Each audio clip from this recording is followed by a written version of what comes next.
नमस्कार विद्यार्थी मित्रांनो, आज आपण या व्हिडिओमध्ये BGSमध्ये जे 10वी उत्तीर्ण विद्यार्थी आहेत त्यांनी 11वी ऑनलाईन प्रवेश प्रक्रियेतील कॅप राऊंडचा फॉर्म आणि इन हाऊस कोट्याचा फॉर्म कसा भरावा याबद्दल आपण सविस्तर माहिती पाहणार आहोत।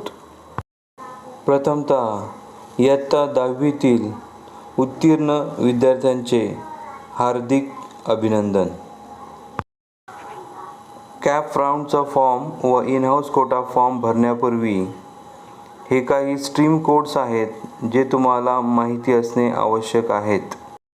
आपणास माहीत आहे की स्टुडंट रजिस्ट्रेशन आणि ॲप्लिकेशन फॉर्म फिलिंग म्हणजेच पार्ट फर्स्ट हे 24 मे पासून सुरू झालेले आहे आणि पार्ट सेकंड ज्यामध्ये application and option form filling हे जे आहे हे 5 जून पासून सुरू झालेले आहे। फॉर्म भरण्यासाठी ज्यावेळेस तुम्ही pune.11thadmission.org.in या वेबसाईटवर जाता तर या प्रकारे तुम्हाला हा इंटरफेस पाहायला मिळतोय। यामध्ये log in and student registration असे 2 ऑप्शन्स आपल्याला दिसत आहेत। तर ऑलरेडी आपण स्टुडंट रजिस्ट्रेशन केलेले आहे त्यामुळे लॉग इन करायचं आहे। लॉग इनमध्ये तुम्ही इथे तुमचा लॉग इन ID आणि पासवर्ड जो आहे तो लिहायचा आहे। त्यानंतर खाली जो आहे तो कॅप्चा दिलेला असतो ती तिथे तुम्ही टाईप करायची आहे आणि फायनली लॉग इन असं म्हणायचं आहे। लॉग इन केल्यानंतर हा आपल्याला डॅशबोर्ड जो आहे तो पाहावयास मिळतोय। या डॅशबोर्डमध्ये आपण पाहू शकतो आपला फॉर्म ॲटो व्हेरीफाईड झालेला आहे। कॅप फॉर्म आपला कंप्लीट आहे पण लॉक केलेला नाही आहे। इन हाऊस फॉर्म तो सुद्धा भरलेला नाही आहे असं आपल्याला तिथे दिसतंय। डॅशबोर्डवर आपल्याला ही पूर्ण माहिती मिळते। यामध्ये आपण उजव्या कोपऱ्यामध्ये जे वरच्या 3 लाईन्स आहेत त्या लाईन्सवर आपण आता क्लिक करायचे।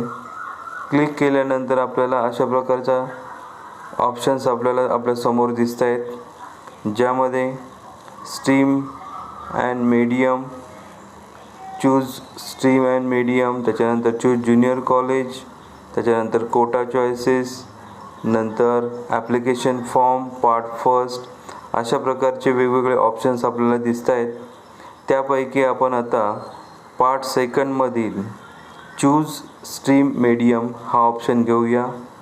त्यानंतर पुढचा जो इंटरफेस आपल्याला दिसतोय त्यामध्ये आपल्याला इथे स्ट्रीम सिलेक्ट करायची आहे।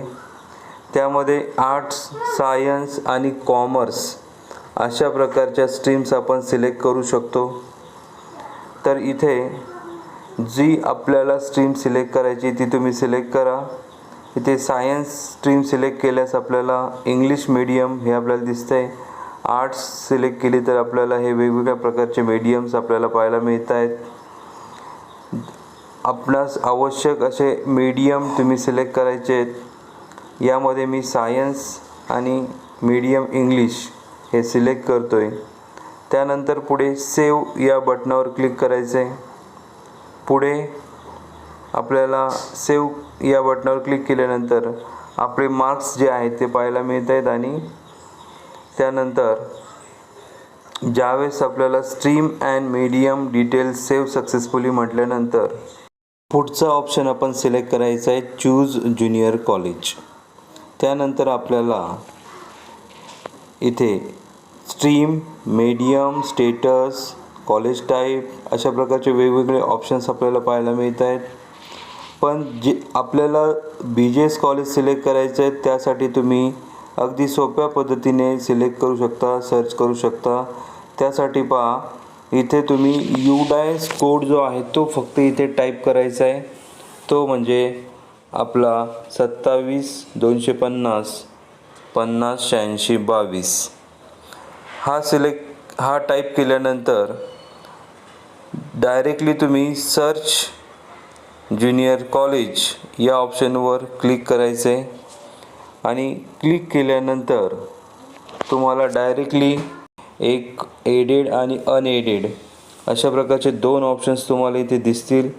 तर ते 2 ऑप्शन्स तुम्ही सिलेक्ट करायचे आहेत आणि ॲड सिलेक्टेड ज्युनियर कॉलेज इथे क्लिक करायचे. कॉलेज ॲड झाल्यानंतर पुढचा ऑप्शन असतो तो म्हणजे तुम्हाला जे काही सिलेक्ट केलेले ज्युनियर कॉलेजेस आहेत त्यांना तुम्ही प्रेफरन्स द्यायचे आहेत आणि प्रेफरन्स देण्यासाठी पुढचा ऑप्शन तुमचा असणार आहे प्रेफरन्स. गिव्ह प्रेफरन्समध्ये इथे तुम्ही ज्यावेळेस याला क्लिक करताल त्यावेळेस तुमचे प्रेफरन्सेस जे आहेत ते सेट होणार आहेत. या प्रकारे मी इथे प्रेफरन्सेस देतो आहे. जे एडेड आहे तिथे मी प्रेफरन्स 1 देतो आहे आणि अनएडेडला प्रेफरन्स 2 देतो आहे. अशा प्रकारे प्रेफरन्सेस दिल्यानंतर सेव्ह अँड नेक्स्ट या बटनावर क्लिक केल्यानंतर पुढे मला हा मी भरलेला फॉर्म पाहावयास मिळतो आहे. आणि सगळ्यात शेवटचा याच्यामधली जी स्टेप आहे ती म्हणजे लॉक करणे. फॉर्मच्या खाली डिक्लेरेशनमध्ये तिथे क्लिक करून ऑप्शन फॉर्म लॉक करायचं आहे.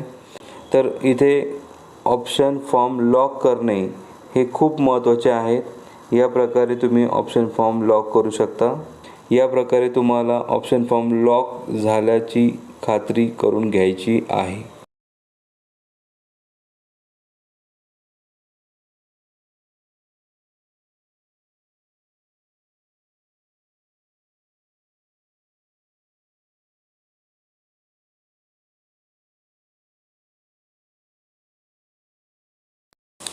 यानंतर इन हाऊस कोटा अप्लाय करण्यासाठी कोटा चॉईसेसमध्ये apply for in house quota यावर क्लिक करायचे. यामध्ये क्लिक केल्यानंतर तुम्हाला हा नवीन इंटरफेस पाहायला मिळेल ज्यामध्ये स्ट्रीम, मीडियम, कॉलेज टाईप वगैरे ऑप्शन्स पाहायला मिळतात. तिथे तुम्ही सर्च या बटनावर क्लिक केल्यानंतर डायरेक्टली तुम्हाला आपले जे एडेड आणि अनएडेड असे 2 ऑप्शन्स पाहायला मिळतील. त्याला तिथे तुम्ही अप्लाय करायचं आहे. अप्लाय केल्यानंतर तुम्हाला applied successfully for junior college हे ऑप्शन्स पाहायला मिळतील. त्यानंतर खाली lock in house form, lock in house quota choices या ऑप्शनवर तुम्ही क्लिक करायचे. त्यानंतर तुम्ही कन्फर्म केल्यानंतर तुम्हाला तुमचा इन हाऊस कोट्याचा जो फॉर्म आहे तो पाहायला मिळेल. या प्रकारे तुम्ही तो फॉर्म पाहू शकता आणि तो लॉक्ड या स्टेटसमध्ये असणं आवश्यक आहे. तर इन हाऊस कोट्याचा फॉर्मसुद्धा लॉक आहे की नाही हे तुम्ही पाहणे आवश्यक आहे. अशा प्रकारे इन हाऊस कोटा फॉर्म भरल्यानंतर लॉग आउट करू शकता व अशा प्रकारे तुम्ही दोन्हीही फॉर्म भरू शकता. धन्यवाद.